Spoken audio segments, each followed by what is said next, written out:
All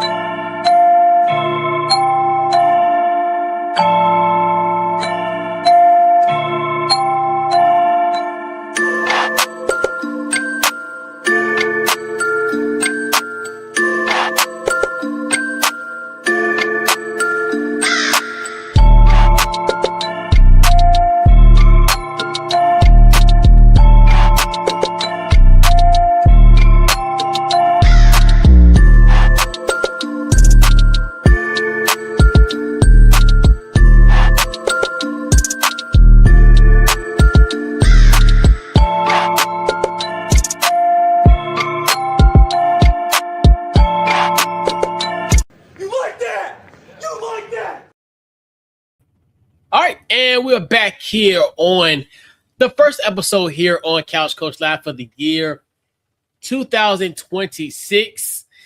A special edition here on Couch Coach Live. We got to get into, we'll talk about Black Monday. Now we have 6 openings in the National Football League. We'll talk about that. Wildcard weekend, our preview, just our thoughts on it. So we'll bring in our guy X. We'll be bringing him in here right now. All right, what's going on, X? Ain't too much, man. What's going on, Coach? Nothing much, man. You know, same old.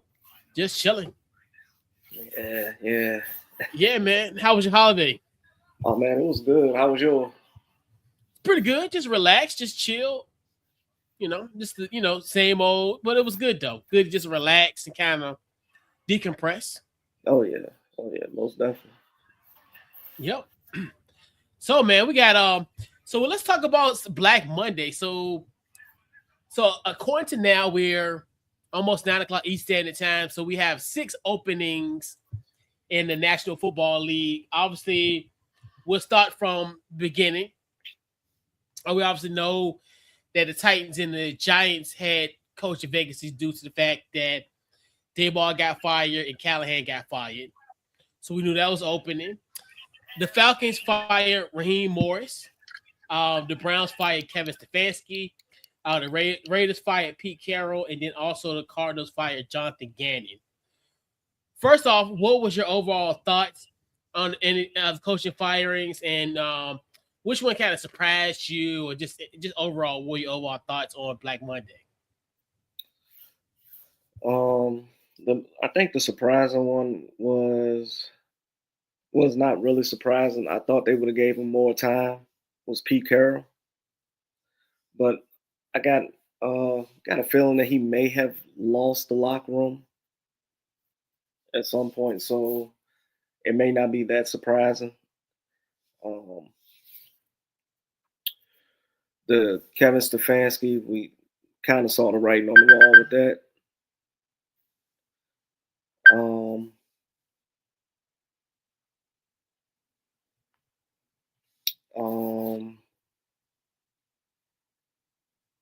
And the Raheem Morris one is like, you kind of saw it trending in that direction. It's like you kind of, I don't know. I actually want to say that the team took kind of a step back in a division that was pretty much winnable. They started off like. I know they won 4 straight games though. Okay. They won 4 straight games. I don't know what they started, but yeah. Okay. But yeah, so like I said, in my opinion, the most surprising one was the Pete Carroll one. Only reason I choose the Pete Carroll firing is because I at least thought they would have gave him at least 2 years. But like I said, you kind of got an inkling that he may have lost the locker room. So anytime you lose the locker room, more than likely you're going to lose your job as a head coach. Yeah, I think it was one of those things where I was surprised on certain ones. I kind of figured the Pete Carroll one was going to happen because that's kind of been how the Raiders been these last couple of years. Obviously, with Antonio Pierce. He became the interim, won that game against the Chiefs on Christmas. Didn't had a full season, and then they let him go. After that, they're pretty much in the same predicament they were this time last year, and they got worse. And they got worse. Obviously, firing Chip Kelly, and then also their special teams coordinator. So that's another one. And then obviously bringing in Geno Smith, which was not a good didn't work out well for this team. The Atlanta one is kind of odd. I know a lot of people are celebrating that. Obviously, the Raheem Morris, they finished. I mean, to his defense, like I said, 4 straight wins. They were in a 3-way tie for this division, but obviously Carolina won the head-to-head between the 3. Mm-hmm. So it's kind of one of those things where I get it because they were at a point where they wanted more. Like obviously last year, you had the opportunity to make the play. Well, you had some opportunity to play meaningful football towards the end of the season. You had just made the change to Michael Penix Jr. Last year. Then you thinking year 2 was going to be a little bit better. Like this team, I know, like me, a lot of people thought that this team was going to win the NFC North. South. So the heightened expectations, and also they got rid of their GM as well. So out of all the 6 vacancies, what do you what team do you look at as far as would be the best option? Like if you had an opportunity to become a coach of one of these teams, which one would be the ideal spot for you? Say that one more time. Now, as far as say for instance you were given the opportunity to coach any of these 6 franchises, mm-hmm. which one would be the most attractive?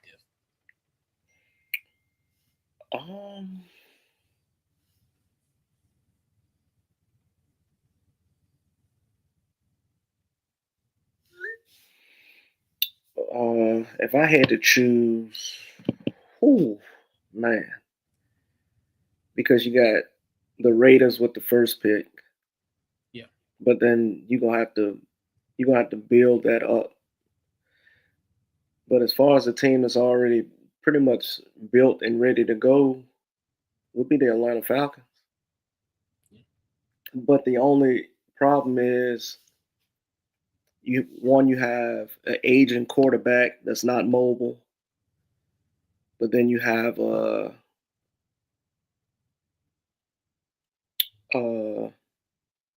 quarterback that's injured all the time. So and old. yeah. 25, 26 already. Oh yeah, that's right. I didn't even I didn't even think about his age, but yeah. Yeah. But other than that, you got the pieces on offense. As far as Bijan Robinson, Kyle Pitts Jr. No, Kyle Pitts Sr. I mean, Drake London, Mooney. So they have the pieces on offense. The defense is not terrible. I wouldn't say they're bottom of the pack. They're somewhere along the middle.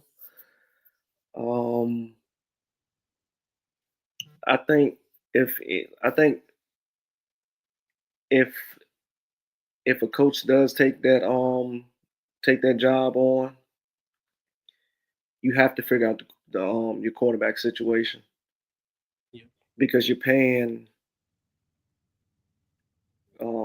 Cousins all this money, but then you turned around and drafted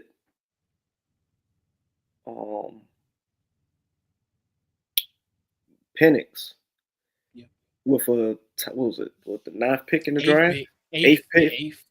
the same year that you signed Kirk Cousins to that 4-year, 180. Yeah, he got paid. Yep. So, like I said, the Atlanta's problem. They just have to figure out the quarterback situation. Yeah. I think And I think that's probably one of the biggest things that would kind of steer me away from the Atlanta situation. You got the talent, but then the quarterback is kind of a question mark. Because you would assume that they don't have a first round pick this year. So you're probably gonna have to start with Kirk Cousins to start the season. Do you bring in Michael Penix when he's available? If he's available to play next season. So it's kind of one of those things where, and then also I do like the stability of it because if they hire the GM, then we're a package deal. If I was to become the head coach, it'll be kind of a lock and step. So the GM get hired first, and then the head coach will follow suit. But I think the one that's probably to me is going to be the most attractive. It's probably going to be the Raiders situation because now we know essentially they're going to get Fernando Mendoza. More than likely, he'll be the number 1 overall pick. So at least with that, I will have a franchise quarterback to go with a Brock Bowers who have shown that he can play at a all pro level. I have him at the tight end. I also got Ashton Genty, a running back who I think is going to play huge dividends going into his second year. I got like a little over $100 million in the salary cap. Then this Max Crosby situation, I get a decent haul for him. So, could I be in the market almost similar to that Carolina Chicago deal where you got like DJ Moore, draft picks, this, that, and the third kind of in that kind of realm where, if I trade, just give you an example, like if I was to trade Max Crosby away, I would want an asset maybe like a fringe number 1 receiver with some draft picks and some draft capital. And then obviously I think, and also having the Tom Brady factor as well, especially for Mendoza, I think that'd be a great building piece for him. Like I would be one to set him up with meetings with Tom Brady for them to talk at least on a week basis or maybe even more, just to show him the ropes, kind of show him, just to kind of be his mentor. So if I'm the Raiders, I think that's the most attractive out of the two. I do like the Atlanta situation, but the whole thing with the quarterback thing kind of is a little shaky. But I think the worst one's probably got to be Arizona because you're third drafting, so you're not going to get that quarterback. Because if you're looking at how it is now, how it's slotted, the Jets is number 2. So we assume it's probably going to be Dante Moore which I think he's going to. I don't know, in this day in the day of NIL and stuff, I don't know if he's coming back or not. But if he puts his name in the draft, he'll be probably going to the Jets in number 2. And then you're at the short end of the musical chairs when it comes to the quarterback. So the Cardinals situation, then obviously with the whole Kyler Murray situation, it's not. But even the Giants, I think the Giants and the Titans, at least you have that quote unquote franchise quarterback going into. I think Jackson Dart has played well enough to give himself opportunity to at least be QB1 at the start of the season. Mm-hmm. Same as Cam Ward. But I think the worst one's probably got to be Cleveland. Because that quarterback situation is a little tricky because now because I'm on the fence about Shador, especially considering the fact that Deshaun Watson will be back. Yeah. So and then there's always rumblings that Deshaun Watson is gonna be gone, but I think the way the salary cap hits, I think you have no choice, but he's gonna have to be on this roster. So, and I'm at a point where what Shador, what he's done, is it worth for him to start off as QB1? Has he earned that essentially to be QB1 compared to like a Deshaun Watson who his production fell off definitely from his Houston days? So it's just an odd spot for sure. If you ask me, either or. Yeah, that that Cleveland one is I don't know, man. I don't know. Yeah. I don't know. But yeah, it's gonna be interesting though how this all plays out, kind of how the pieces are gonna fall to this. And now they're saying that Kevin Stefanski's gonna interview for that Giants job, so he might get another job. You know, we might be sitting here next week, and he's got a job potentially. Yeah, yeah. So I mean, he did yeah, wonders with Baker, so I'm pretty sure he can do the same with right. Jackson Dart. Yeah, and I think that's where I'm like, he should definitely be there because do I necessarily blame him for everything that went? Because I'm like, hey, you get an opportunity to get a Deshaun Watson. When we looked at the Houston situation, like I talked about the productivity from Houston, where them teams were bad, they were 4-12. He still was like a Pro Bowler. Like he still was doing his thing even when the team struggled. So he had no choice with that, and it just went to bust. And obviously, how the situation is now, so it's just like it's not his fault that they drafted two quarterbacks in a 24-hour period, Yeah, coupled with a Deshaun Watson, so it's and then trading for Kenny Pickett.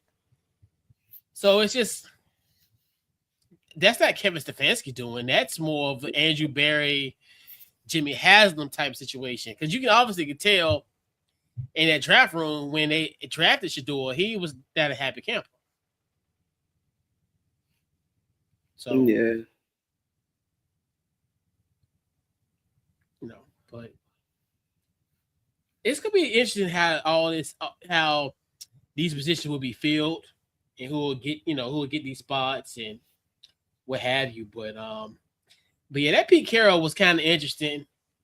I didn't think that was a good fit anyway, even last year because you think Pete Carroll's 74, and it's to a point where I think 73 or 74. He's up there. I think he is. Yeah, he's up there. Think he's the oldest coach. Oldest Yeah, I active think he's coaching NFL. coach in the NFL. Yeah. Yeah, for sure. And this isn't a team now. If he went somewhere where the team they just needed a new voice and the pieces was there, I think it would have been, that would be a great spot for him. But where he's got to pretty much rebuild this team, I don't think it's not like how he was in Seattle, where obviously he was a lot younger then and piecing that team together versus here almost having to do the same type of job in Seattle. Mm-hmm. But fast forward to now being at 74 years old, I just didn't think that was a good fit. Even we talked about it last year, I didn't think that was a good fit at all. Yeah, but Seattle had the pieces in place. Yeah, they did, but he had to develop that team. Yeah, and then Russell Wilson fell right into his lap. Yeah. So yeah. But it's gonna be really interesting how this all gonna play out. So we gotta talk about Wild Card weekend. So we're just gonna kind of discuss our thoughts on Wild Card weekend. So what are your biggest storylines to watch this weekend?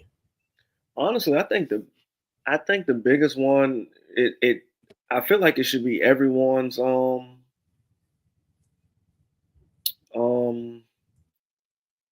headline is Josh Allen.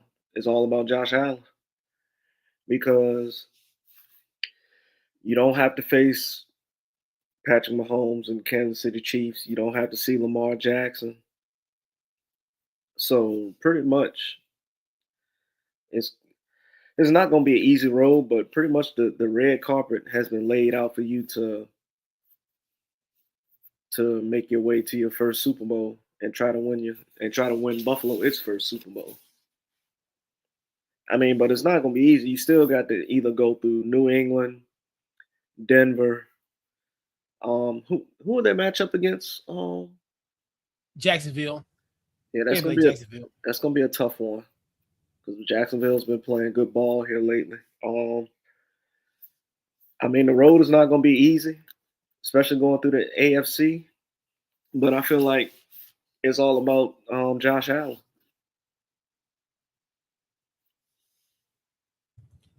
Yeah, I agree with you on that one.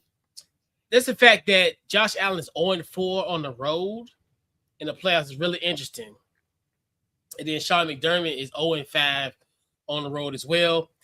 And one of his losses on the road was against this Jacksonville Jaguar team. I think it was during the 2017 season. That's that team that the Jags went on to the AFC Championship game.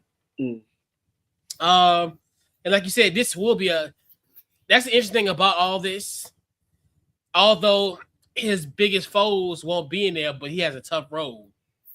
Especially considering the fact that he's 0-4 on the road, could he essentially win 3 straight road games to make it back to their first Super Bowl since the late 90s. So that's gonna be interesting. Jordan Love's health. Obviously, with him having a concussion, how effective will he be against that matchup against the Bears on Saturday night? Houston, obviously, the hottest team in the NFL versus the team of destiny. Mm-hmm. Obviously, you got the Houston Texans 9-game winning streak. Then you got this miraculous Pittsburgh Steelers. How in the hell they get here? Like the fact that what happened last night, obviously with the missed kick from Baltimore and put them in the playoffs.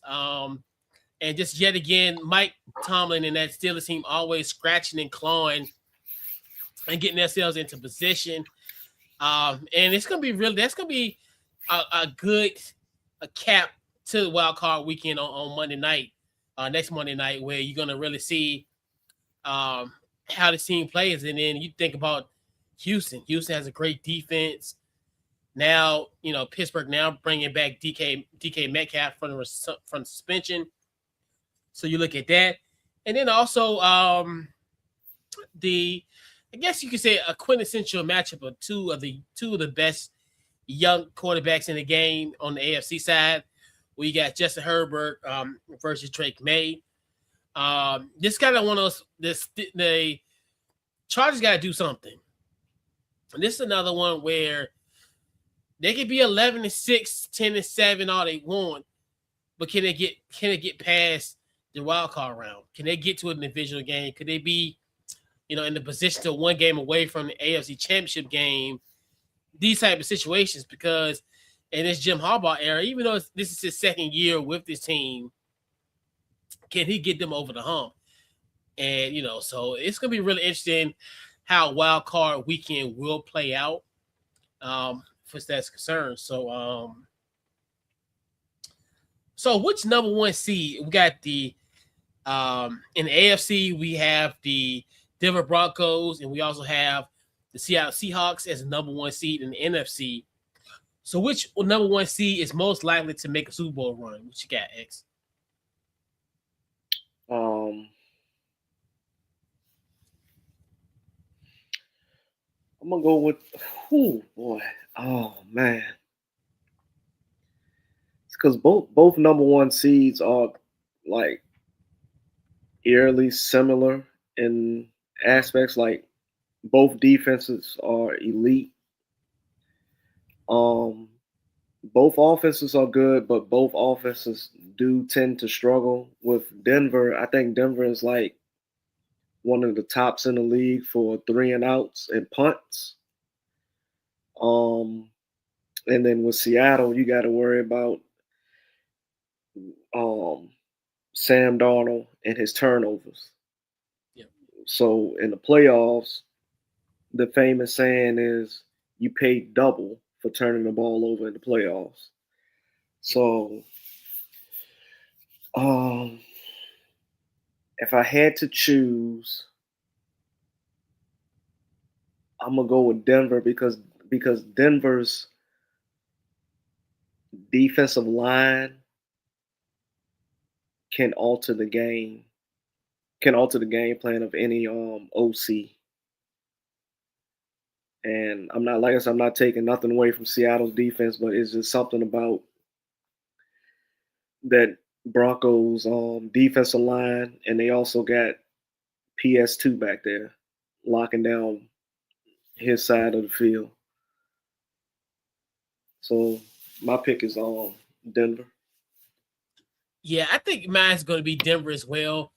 I definitely think Seattle's going to run into a buzzsaw next week, which we'll kind of discuss momentarily. But I definitely think, and plus considering the fact that Denver was in this predicament last year, not the number one seed, but also as a wild card. So, like you said, I do think that both the teams are eerily similar. Both have QBs that they can do enough to win the game. They may not be the ones that's gonna, like there's a game, if these two teams advance to the NFC Championship game, AFC Championship game, or the Super Bowl, do I necessarily think that their quarterbacks will carry the load, like as far as, hey, put this on my back? I don't think so. Maybe one game, but not both games, or even the Super Bowl. So both of these teams are they're what I call complementary football-esque, where offense does enough, defense does enough, special teams do enough to when they all are in sync and all playing complementary of each other. Just like any team in the NFL, but I think they do. Those two teams I think in my personal opinion, do it well.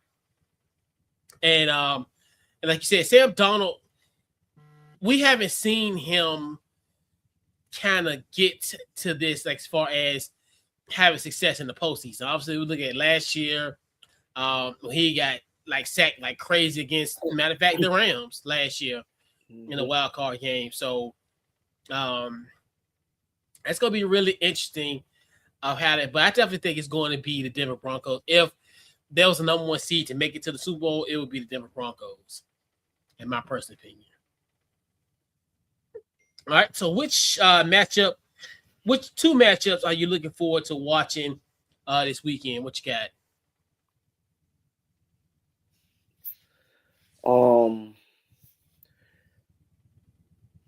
Which two matchups?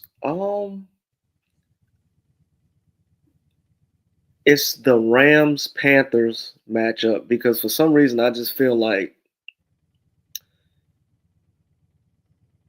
the Panthers gonna pull off the upset, even though they have home field.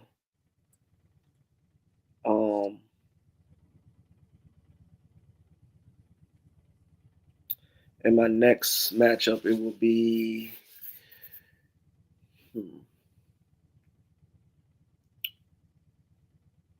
Houston and Pittsburgh, because I've got to see if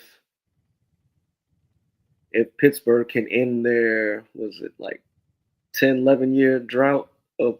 Yeah, I think 2016 was 2016 season that when they beat Kansas City, which that was what 2000. It actually happened in 2017. I think January 2017. Mm-hmm. So yeah, that's those are my two matchups: the Rams Panthers, and then Houston Pittsburgh. Yeah, I gotta talk. I think one of the top ones I want to see on Saturday night is your NFC North Brethrens duking it out. Both of these two games they played, they split. The home team has won. Both games decided by 7 points or less. And I definitely think this is gonna be another one where it's gonna be eerily similar, where this is gonna be a close game. So it's gonna be really interesting how this all gonna play out. Obviously, that overtime thriller that Saturday for Christmas. And then just want to see how this Packer team on the road faces like a Bear team where, and I don't know, it's just one of those things where I find it really weird. Chicago has been in this position before, and it's almost like, can they kind of shake out the exorcism? Obviously, when I think about the last time they was in this position, almost eerily similar in 2018 season when they were doing their thing. Another one where they were getting turnovers and just converting and doing their thing. Then they end up losing to Philly in that. I think it was a wild card or division. I think it was wild card. So they've been in this similar situation. A lot of it's funny. A lot of these teams are kind of in a deja vu position. So it's kind of interesting, how it's all, how all these things are coming back from the past, essentially kind of rearing its ugly head. And I think the Bills versus the Jags, both of them have, semi high powered offenses. Really want to see what Josh Allen does. I really want to see if this Jacksonville Jaguar team can get some penetration and can get to get to Josh Allen. And I don't think they will, because I think they're so that's gonna be really interesting of how Josh Allen, how he will play, and if Jacksonville kind of muster up some pressure to get to him and make him frustrated. So, man, like you said, it's another one where we really want to see what Josh Allen, because this is the year of the no excuses for Josh Allen. Is he quick question, is he still is that injury still lingering? I think so, yeah. You talk about yeah, it's still okay. You know how this time of year, it's like yeah. it's a fact, yeah, No, I was gonna say I'm not trying to drum up an excuse for. I was just wondering as far as his mobility and stuff like that, see if Jacksonville can at least take advantage of it. Yeah, and I think that's one too where because they really haven't got to the quarterback as much, so now it's kind of one of those situations. If they can kind of get to him and kind of cause that havoc, it's going to be a game changer and can set the tone for this matchup for Jacksonville. And but yeah, it's going to be those could be some two interesting matchups there. So, who's your sleeper team to make a run?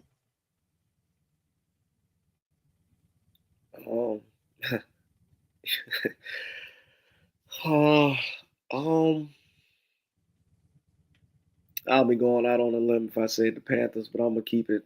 I'm not gonna do that. I'm gonna say Houston, just because their defense is so. Their defense is almost just as good as Denver's. Yeah. It's up there. If I had to rank the defenses that's in the in the playoffs now, it'll probably be Denver. And I probably can flip-flop between Houston and Seattle. Mm-hmm. And the funny thing about it, and it's funny that we talk about Buffalo in a sense where the road is paid for them. We can say the same thing for Houston. Houston's another team where they get to the division rounds and they lose to the Kansas Cities of the world, the Baltimores of the world. So now this is another one where I definitely think they can have an opportunity to, like you said, to make a run. So yeah, I definitely see you on that point. I'm gonna roll with my preseason Super Bowl winner, the LA Rams. I think this is gonna be a revenge tour. I think if they take care of business in Charlotte, they lost to Charlotte, they lost to the Panthers early in the season in November. Then you assume I'm gonna go on assumption that that potentially that Green Bay, Chicago take care of the business. So then they go on the road and they face Seattle, another team that I think essentially that they had a 19-point lead and then end up losing that game. What was it? They lost. Okay, they had a 16-point lead against Seattle. And they lost with, I think, arguably was the game of the year, that Thursday night football game. That's probably the greatest Amazon Prime game of all time. So they'll avenge that loss. And then, potentially, if they had to play the Eagles, they led by 19 against the Eagles and end up losing that game as well. So it's just one of those where, I don't know, something about them, it's kind of weird. They have lost some games in some weird ways. I think the Atlanta game was just strange how they lost that game. That's one of the games that you sit and you watch. You're like, how did this happen? Because I was really befuddled how they lost to the Falcons. But Yeah. that high-powered offense, I definitely think can do its thing. And like we were talking about last year, how they faced Sam Darnold last year in the playoffs. So, I definitely think they're a team that can make a run for sure. I definitely think the LA Rams got a run in them, despite that not turmoil, but those losses they had against the teams that they could potentially be facing down the road. So definitely this could be like a situation where they will avenge those losses potentially. Yeah. But yeah. Yep. So let's get into the picks. So so we're gonna start in college football. So we got two national semifinal games. We got Indiana versus Oregon. Who you got? Oh, I'm going with Indiana. Okay. Mm-hmm. All right, and then the other semifinal we got Miami versus Ole Miss. Who you got? Man, I'm gonna ride out with the Hurricanes, man. I'm getting the kick out of seeing Michael Irvin on the sideline with all those antics. So I just want to keep that train. I want to keep that train rolling. He been wild, man. It's so crazy how you be tripping. Yeah, man. Old playmaker. Yep. All right, then we got the Rams versus the Panthers. Who you got? Take the safe pick. I'm gonna go with the Rams. Okay. All right, I got the Rams as well. All right, Packers and the Bears. What you got? I want to take the Packers, but they just haven't looked good in a while, so I'm going with Chicago. Yeah, I got the Bears as well. Bills and Jags. Who you got?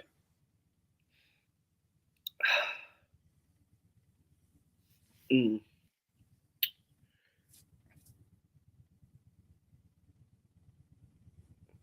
Oh man, I'm gonna go. I don't know, man. I'm gonna come back to that one. All right, give me the Bills. Okay. All right, 49ers and the Eagles. What you got? 49ers. Okay. Chargers versus Patriots. Patriots.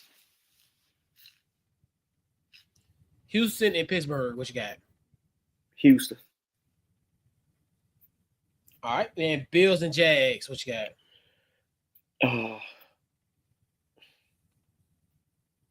I'm gonna go Jags. Okay. All right, so I got Bills over the Jags. I got the Eagles over the 49ers. Patriots over the Chargers, and Houston over Pittsburgh. All right. Yep. So that wraps up Hold on. this week's couch. Hold on. Did we do the Indiana Oregon game? Did we pick that one? Yeah, you pick Indy.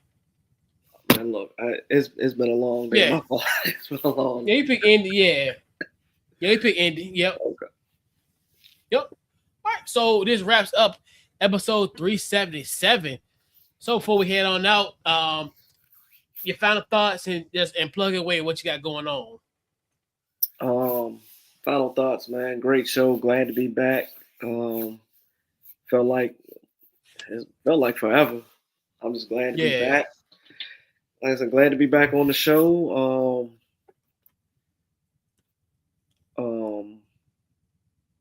Trying to think what I got going on this weekend. The UVA Stanford men's basketball game. Got that going on this weekend. Well, Saturday. Sunday, NFL playoffs. Sure. And social media, Twitter /X, X_J_SR, and IG is Game On Media _X. All right. Nothing going on as of yet. That's to be determined. Pretty much Facebook, Twitter, Instagram under Couch Coach Live. The website Couch Coach Live, and we'll catch you guys on our next one on a Tuesday night. We'll do it next Tuesday. So just wrap up episode 377, and we'll catch you on our next one. And we're out.